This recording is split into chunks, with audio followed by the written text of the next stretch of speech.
Mes amis ne me croient pas quand je leur dis qu'acheter un PC gamer c'est comme traverser un champ de mine en tongs. Pourquoi? Des vendeurs qui encouragent les jeunes à s'endetter pendant 7 ans juste pour un PC gamer. Tout ça pour jouer à Fortnite. L'illusion d'acheter un PC gamer puissant alors qu'il est claqué. Faire passer la carte bleue coûte que coûte sans aucune considération pour le client. Et saviez-vous qu'une loi protège les vendeurs de PC pour ne pas appliquer le droit de rétractation? Si vous avez acheté, vous ne pouvez plus changer d'avis. Et enfin, de gros sites internet qui ferment du jour au lendemain en partant avec un pactole de commandes non livrées. C'est arrivé 2 fois en l'espace de 2 ans. Le dernier, c'était il y a quelques mois et je vous en parle tout à l'heure.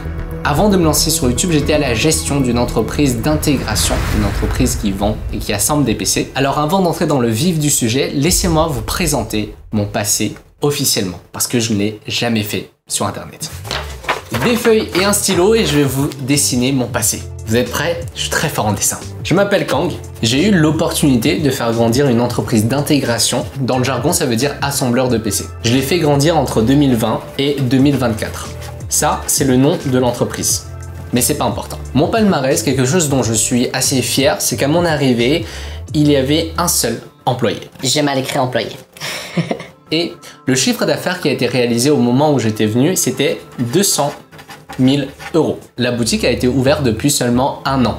Et 2 ans plus tard, en 2022, on a fini l'année avec, je ne sais plus le nombre d'employés, mais dans l'équipe de vente, il y avait 4 personnes. Il faut bien sûr compter l'équipe à l'atelier, les techniciens, ceux qui sont en bas, le service client, etc. Mais dans la boutique, dans la vente, on était 4. On a clôturé l'année à 6,9 millions €. C'est une croissance qui est énorme. Et pourquoi je ne donne pas les chiffres de 2024? C'est parce qu'ils ne sont pas publics, mais je vous laisse seulement faire un petit calcul pour voir le ratio et pour estimer. 2024, c'est la date à laquelle je suis parti. Si je vous partage ces chiffres, c'est pas pour me la péter. C'est juste pour vous dire, pour faire comprendre que cette entreprise était toute petite et moi aussi, je n'avais aucune expérience dans les PC. J'ai grandi avec elle. C'était l'année du Covid et j'ai fait des petits boulots à gauche à droite et par une opportunité, je suis tombé sur un poste de vendeur de PC, mais dans une autre entreprise, pas à Powerlab. Puis à ce moment-là, les patrons de cette entreprise venaient d'ouvrir depuis 1 an une nouvelle boutique de PC, mais ils n'avaient personne pour la diriger. Qu'à cela ne tienne, ils se sont dit, on va te donner cette opportunité, tu as carte blanche pour voir si tu peux endosser ce rôle ou pas. Aujourd'hui, même si j'ai démissionné, je remercie les patrons de cette entreprise de m'avoir donné quand même l'opportunité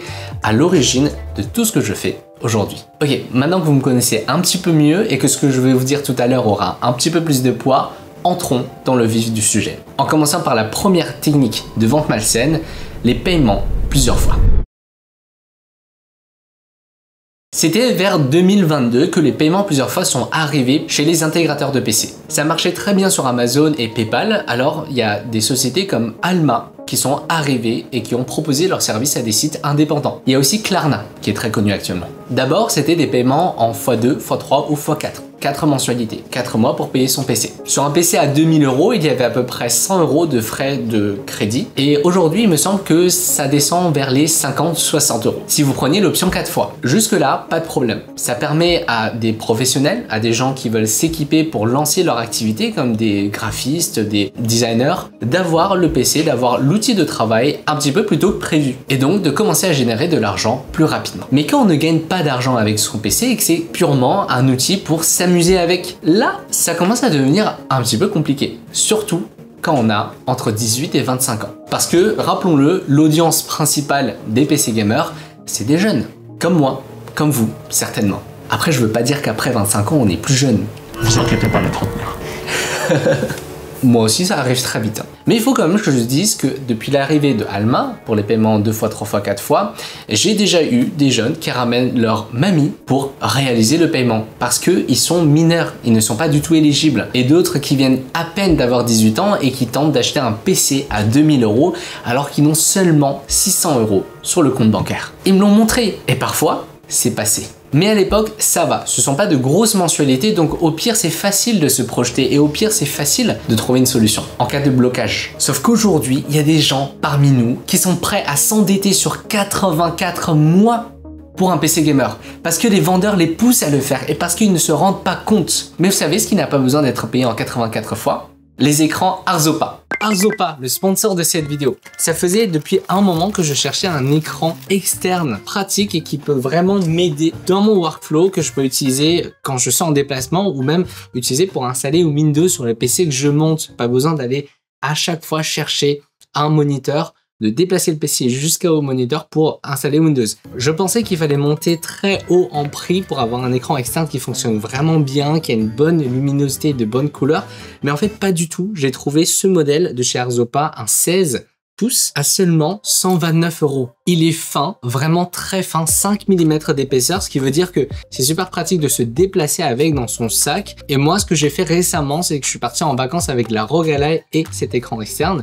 Donc on a pu jouer à deux pendant nos vacances, après une journée de randonnée dans les gorges du Verdon, chose que je n'aurais jamais pu faire si j'avais pas cet écran. Quand on a un appareil de dernière génération, généralement, il y a un port USB type C qui permet de directement alimenter l'écran tout en envoyant le signal vidéo. Donc un seul câble suffit, on le branche et ça fonctionne directement. En termes de qualité d'image, de luminosité, déjà on est sur un écran de 144 Hz en dalle IPS et la luminosité monte jusqu'à 300 nits, ce qui est largement acceptable et largement bien parce que c'est similaire à des moniteurs. Ce qui n'est pas le cas avec un écran à 80 € que j'avais acheté il y a quelques années sur AliExpress, un écran externe aussi et qui m'a posé que des problèmes. Déjà, il n'était pas du tout lumineux, donc il y avait très peu de moments où je pouvais l'utiliser. C'était déjà arrivé que j'ai cru que le PC avait un problème et que je passe beaucoup de temps à faire le diagnostic pour me rendre compte qu'au final, c'était juste l'écran externe qui déconne. En plus, on a un pied, même un haut-parleur qui est intégré. Ok, je pense que j'en ai assez dit. Si vous pensez que ça peut vous être utile, n'hésitez pas à aller regarder le lien en description, je vous mets plus d'informations juste en bas. Là où ça devient vraiment malsain, c'est que maintenant, il y a des paiements en 76 fois et 84 fois qui se popularisent. C'est pour ça que je tire la sonnette d'alarme. Petit rappel légal en cas de retard de paiement des indemnités ou en cas d'impayé, on se retrouve dans le fichier des incidents de crédit aux particuliers de la Banque de France. Qu'on appelle ça un paiement en plusieurs fois ou un crédit, parce que je sais que ces entreprises n'aiment pas appeler ça des crédits, c'est des paiements en plusieurs fois. Les conséquences sont les mêmes en cas d'impayé. Ça va bloquer l'accès à tout crédit, immobilier, automobile, consommation pendant plusieurs années. Vous êtes fiché à la Banque de France pour un PC gamer. Et ça se trouve que vous rencontrez juste un petit blocage temporaire, une petite difficulté. Parce que sur 84 mois, sur 6 ou 7 ans, qui peut être sûr qu'il ne rencontrera jamais de problème d'argent? Moi-même, je peux pas le dire. Qui sait? Mais il y en a beaucoup qui sont encore en études, donc sans revenu fixe. J'ai fait une simulation pour un PC à 2099 €. Est-ce que vous connaissez le montant du crédit pour un paiement en 84 fois? 1900 €. 1900 € de crédit. Le prix du PC a presque doublé pour atteindre plus de 3900 €. Et vous pensez que personne ne prend ces solutions? Non. Enfin si. Enfin non, il y en a. Un paquet. Parce que c'est trop alléchant. C'est beaucoup trop alléchant de voir que il suffit seulement de débourser 49 € par mois pour payer son PC gamer. On se rend pas compte de la durée. On voit juste 49 € par mois. Ok, c'est super. J'ai 1000 € dans mon compte. 49 € par mois, on peut les payer. Y a pas de problème. C'est ça le piège. En moyenne, les gens évoluent leur PC au bout de 2-3 ans. Ils ne changent pas forcément au bout de 2-3 ans, mais ils le font évoluer. Imaginez qu'il n'a même pas encore terminé de rembourser son crédit, qui se lance déjà dans un autre paiement plusieurs fois pour changer de processeur ou pour rajouter un SSD. Vous voyez le cercle vicieux qui est en train de se former, sans parler des gens qui changent de PC au bout de 4-5 ans. Ok, pour clôturer cette partie, je pense qu'il y a une limite morale à ce que les vendeurs peuvent proposer comme solution de facilité pour les clients. Mais il faut se fixer une limite. Si c'est pas quelque chose qu'on accepte de vendre à sa famille, ben on évite de le vendre à tout le monde. Pour la seconde technique de vente, j'ai une question pour vous. Qu'est-ce qui attire le plus les gens quand ils achètent un PC sur Internet? Quelles sont les 2 choses à absolument mettre en avant dans son PC? Vous avez la réponse? La carte graphique et le processeur, dans l'ordre. La plupart des gens ne regardent que ça. En fait, ils ne comprennent que ça. Ok, la carte graphique, c'est pas très compliqué. Tout le monde sait à peu près qu'une RTX 5090, c'est plus puissant qu'une RTX 5070. Mais par contre, quand il s'agit du processeur, là déjà, ça commence à se compliquer. Il y a pas mal de personnes qui pensent qu'un i9 de 11e génération, c'est l'équivalent d'un i9 de 14e génération. Surtout quand le vendeur évite de donner trop de détails. i9 plus RTX 5080. Ok, c'est un PC très puissant, sauf que c'est un processeur qui date d'il y a 4 ans. Oui, vous qui regardez cette vidéo, vous savez faire la différence, c'est facile, mais c'est parce que vous regardez des vidéos hardware. Beaucoup de gens qui achètent des PC ne le font pas. Et les e-commerçants le savent, ils en profitent, c'est quelque chose qui marche très très bien. Mettre une très grosse carte graphique et le reste qui pue. Je suis allé sur internet et je suis allé voir un petit peu les PC qui sont proposés. Regardez ce que j'ai trouvé. Exemple numéro 1, un PC pas très cher, à moins de 1000 € avec une RTX 5060. Oh, waouh, c'est une nouvelle carte graphique, c'est une nouvelle génération. Une RTX 5060, franchement, c'est pas mal. Ça n'a pas pris beaucoup de performance par rapport à la 4060, mais c'est pas monté en tarif. Et en plus, on a les nouvelles technologies. Globalement, c'est une carte graphique qui est pas trop mal perçue. En plus, le prix, c'est largement acceptable. Vous voyez, c'est pas très cher. Mais c'est normal, parce que le processeur qui est dedans, Ryzen 5 3500X, vous savez à quoi ça équivaut? Ça équivaut à un processeur de 2017. On est en 2025, c'est ça? 2017. Ce processeur est moins performant que le Ryzen 5 1600X, la première génération de Ryzen, qui est sortie en 2017 en performance multicœur. Pourquoi? Parce que le 3500X n'a pas la technologie Hyper Threading. Il ne peut pas multiplier ses cœurs réels par 2 pour obtenir 12 cœurs virtuels comme le 1600X. Donc dans un logiciel de test multicœur, il ne peut pas avoir 12 processeurs virtuels qui bossent en même temps. Il n'en a que 6. Pour les performances en jeu, ça va. Il rattrape le 1600X, il est au-dessus. Il va être l'équivalent d'un Ryzen 5 2600X, donc la génération juste avant. Mais c'est sans parler de son prix. Vous saviez à combien s'achète le 3500X? Même si le PC ne coûte pas cher, le ratio est totalement exagéré. Je pense que vous allez être choqués. Le processeur coûte 45 €. C'est le prix d'un Ventirad. Il est moins cher que le boîtier dans ce PC. 45 € le processeur avec une carte graphique à 300 €. Le ratio est complètement explosé. En fait, ce genre de PC, quand vous l'achetez, vous ne pourrez que jouer. Et il y a des jeux sur lesquels c'est juste pas possible. 6 cœurs, aujourd'hui, sur pas mal de jeux, ça commence à être très limite. Et surtout quand on a 6 cœurs qui ne sont pas très puissants. Un autre exemple que j'avais vu mais qui a disparu, c'était un Ryzen 7 8700F. J'ai pas pu prendre la capture d'écran. Vous saviez à quoi il était couplé? À une RTX 5080. Un processeur à 200 € couplé à une carte graphique à 1400 €. Vous savez le pire dans tout ça? C'est que c'est un processeur que même AMD n'a pas envie de pousser. Ils n'ont jamais fait aucune pub dessus. Ils l'ont sorti discrètement. Et il y a des vendeurs qui sont partis en se frottant les mains et ils l'ont mis dans une config avec une RTX 5080. L'idée derrière ça, c'est quoi? C'est que oui, dans le titre, ils peuvent mettre Ryzen 7. Comme le 9800X 3D. Ah, ça m'énerve ça. Par contre, ce que j'ai pu capturer, c'est un 7500F avec une RTX 5070 Ti. Donc là, c'est un petit peu la même logique, mais c'est un peu moins exagéré que le 8700F avec la 5080. Mais là, quand même, le processeur est 5 fois moins cher que la carte graphique. Ça reste quelque chose de plutôt déséquilibré. L'idée dans tout ça, c'est de faire baisser le prix de base, le prix par défaut, le prix minimum, de vous donner l'impression qu'il y a une grosse carte graphique à l'intérieur, donc immédiatement ça titille. Ça titille les papilles, ça vous fait du bien de voir un tarif plus faible que la normale avec une grosse carte graphique dans le nom. Et l'idée, c'est qu'il y a des personnes qui vont s'y connaître un petit peu, ils vont aller mettre du budget supplémentaire en améliorant le processeur. Alors là, plus on va rajouter d'options, plus ça va être difficile de faire les comparaisons et plus on n'a pas envie aussi de faire des comparatifs parce que ça devient un PC personnalisé. Ok, là j'ai beaucoup parlé du processeur, mais c'est pas que le processeur. Imaginez quelqu'un qui n'arrive pas à faire la différence entre un i9 11e gen et 14e gen. Eh ben, je peux parier qu'il ne fera pas la différence entre un bon water cooling, d'un mauvais water cooling, le SSD, la carte mère, l'alimentation. Il n'en sait rien. Il voit juste que ça a l'air de fonctionner. À l'époque, avec mon équipe, on avait fixé une règle d'or, c'était qu'on ne descendait pas en dessous d'une certaine limite de budget. Le plancher était fixé à 1000 €. Et en fait, on est passé à 800 € à un moment et je me rappelle qu'il a fallu faire 1 heure de réunion pour convaincre l'équipe. Je les entends encore me dire mais quand tu nous as toujours dit qu'on faisait pas en dessous de 1000 €, etc. Oui, on était descendu pour aller chercher un petit peu plus de volume, mais 800 € c'était vraiment le minimum. Autre chose, par exemple, on ne descendait pas en dessous d'une certaine gamme au niveau des composants, sur la carte mère, sur le water cooling.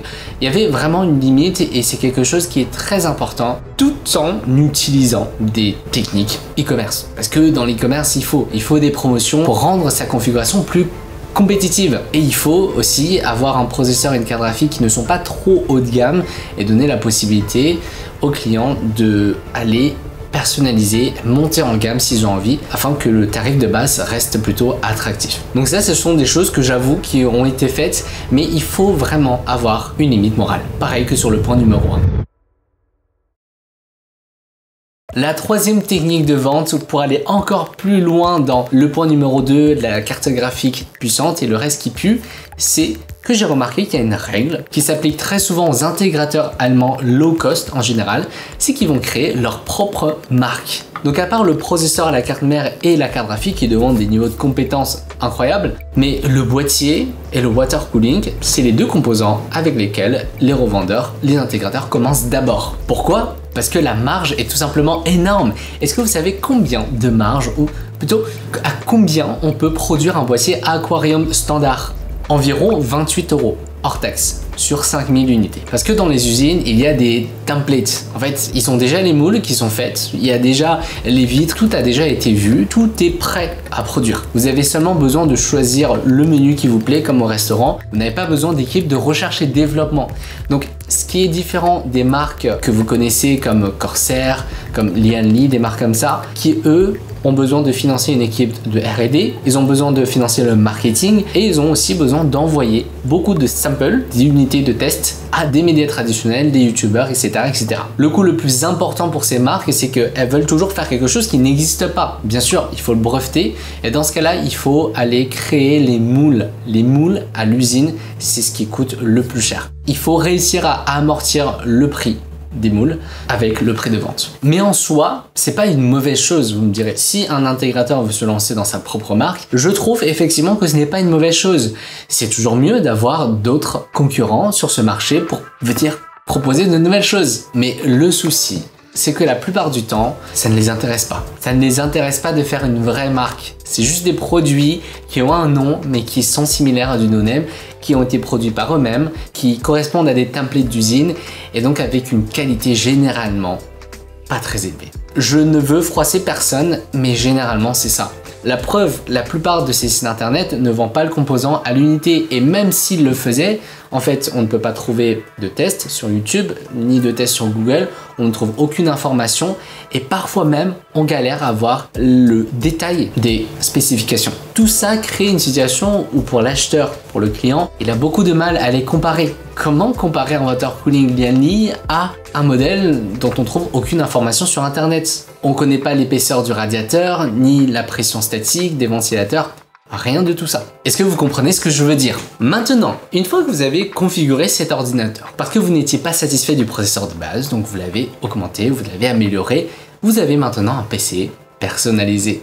Vous savez le nouveau problème qui se pose? Le droit de rétractation s'annule. Quatrième point, l'exception au droit de rétractation. Saviez-vous que quand vous achetez un PC gamer, la plupart du temps, vous n'avez pas le droit de changer d'avis? Bah, c'est bizarre, puisque quand on achète quelque chose sur internet, on a toujours 14 jours pour le renvoyer, n'est-ce pas? Non, non. Et un article de loi permet aux intégrateurs de faire ça. C'est un article de loi que vous retrouvez chez tous les e-commerçants, sur tous les sites internet, dans leur CGV et surtout chez les intégrateurs parce que c'est très intéressant. Le numéro de l'article, c'est le L221-28 alinéa 3 du Code de la consommation. Je vous le lis. Le droit de rétractation ne peut être exercé pour les contrats de fourniture de biens confectionnés selon les spécifications du consommateur ou nettement personnalisé. Les PC gamers tombent très bien dans cette catégorie. Le fait d'avoir la possibilité de modifier des composants fait que vous avez personnalisé l'ordinateur. Tada! Magie! Vous ne pouvez plus vous rétracter, puisque c'est un produit confectionné selon les spécificités du consommateur, selon vos envies en fait. Vous l'avez personnalisé, vous avez décidé qu'il soit comme ça. Je suis sûr que beaucoup d'entre vous ne le saviez pas. Et ben moi non plus, avant de rentrer dans ce business. Mais d'un côté, c'est compréhensible pour les intégrateurs parce que si le client demande le remboursement du PC qui a été monté selon ses envies, l'entreprise peut se faire rembourser les composants parce qu'elle les garde, elle les récupère. mais elle peut pas se faire rembourser le temps passé par le technicien à assembler la machine. Donc d'un côté, c'est compréhensible. Sur le papier, c'est pour se protéger des retours abusifs parce que c'est vrai que ça peut être très compliqué. Mais la politique interne de l'entreprise par rapport à ça, ça peut changer. Je sais qu'il existe des entreprises et moi aussi avec mon équipe à l'époque, on avait une politique interne qui était que si vraiment on n'arrivait pas à trouver de solution avec le client, on récupère l'ordinateur et on rembourse. Donc c'est pour se protéger sur le papier. Mais toutes les entreprises n'ont pas forcément une politique interne différente de ce qui est écrit sur le CGV. Elles ont tout à fait le droit de l'appliquer tel que c'est écrit. D'où le fait que c'est encore plus malsain de pousser à la décision rapidement, de court-circuiter le temps de réflexion avec des configs déséquilibrés mais qui ont l'air d'être très intéressantes parce que le prix de base est très faible et de proposer des paiements en 84 fois. Qui n'a pas 40 € par mois? Ça se réfléchit même pas? Prends ma carte, take my money. Le seul conseil que je peux donner sur cette partie-là, c'est de commander votre ordinateur quelque part où vous avez confiance. Et n'essayez pas de gratter 50 € pour au final se retrouver avec quelque chose que vous avez envie de retourner. Parce que ce ne sera peut-être pas possible. Je sais que cette vidéo vous donne de moins en moins envie d'acheter un PC gamer, ou du moins elle vous fait de plus en plus peur, alors que je ne vous ai même pas parlé des deux grands intégrateurs allemands qui ont disparu du jour au lendemain, Megaport et Agando. Vous connaissez leur histoire ? Ils sont partis avec un pactole de commandes non livrées mais qui ont déjà été payés. Ils l'ont fait passer pour un problème juridique et une fermeture d'abord temporaire et puis après qui s'est juste officialisée puisqu'ils n'ont jamais réouvert. Le pire des deux, c'est Agando qui a fermé en décembre 2023, littéralement juste après avoir réceptionné toutes les commandes de Black Friday. Vous imaginez le truc ? Megaport a fermé en mai 2025, donc il y a 3 mois au moment où cette vidéo sera postée, et eux, à la différence d'Agando, il n'y a aucune information sur internet qui parle de sa fermeture. Ils ont juste disparu et se sont volatilisés. Vous connaissez le point commun de ces deux entreprises? D'abord, elles sont allemandes, mais en plus, elles sont low cost. En fait, elles sont connues pour faire du pas cher. Vous vous rendez compte du risque que prend une entreprise à vendre un PC, un produit à 2000 € en margeant 100 € dessus? Oui, parce que littéralement, ce sont des marges aussi faibles, impossible pour d'autres compétiteurs de comparer les prix avec eux. Pour certaines entreprises, il faudrait vendre en négatif, en marge négative pour avoir le même tarif qu'eux. Donc forcément, la marge est très faible. Le pire, c'est qu'on ne vend pas une chaise qui peut être réparée, on peut changer une petite pièce détachée. Non, c'est un PC gamer composé de 8 composants où chacun d'entre eux peut tomber en panne. Et le seul moyen de réparer, c'est de le remplacer ou de le faire réparer par la marque. Rien qu'en frais de retour France-Allemagne, l'entreprise a perdu sa marge. Ce sont des choses auxquelles on n'y pense pas quand on passe commande et pour un consommateur, pour un client, c'est impossible de l'imaginer aussi loin. Il faut vraiment être dans le métier. Et c'est pour ça que cette vidéo existe. Toutes les personnes qui ont commandé sur Agando, allez voir sur les forums, ils n'étaient pas prêts. Personne ne le voyait venir. Quelle entreprise fait des promos de Black Friday pour fermer 2 semaines plus tard? Ils avaient un problème financier à cause d'un souci juridique.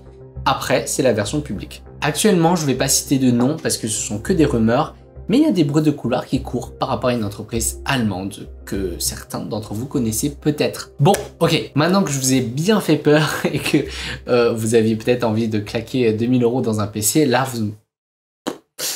il y a quand même des conseils que je peux vous donner. Il faut quand même repartir de cette vidéo avec quelques notes positives. Conseil numéro 1, le paiement plusieurs fois. Si vous avez la possibilité d'acheter tout de suite, achetez-le tout de suite.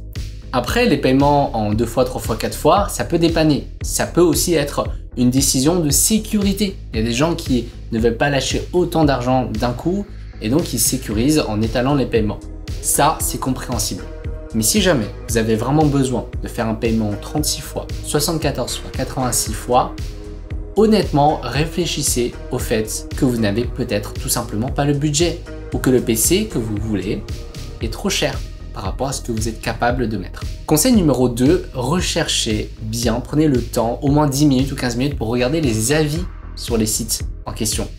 Si vous avez envie de commander sur un site internet, avant de passer la carte bleue, regardez les avis. Les étoiles, en vrai, ça peut être un peu trompeur.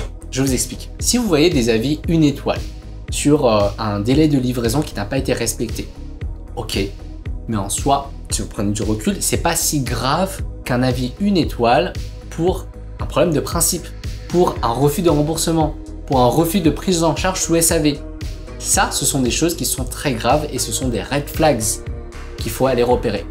Ok, j'espère que vous avez apprécié ma franchise dans cette vidéo parce que vraiment j'y suis allé. Je pense qu'en réalité, sauf si vous n'avez vraiment pas beaucoup de chance, c'est pas aussi dark que je le mentionne. Peut-être que vous avez l'impression que voilà, ça serait impossible d'acheter un PC gamer.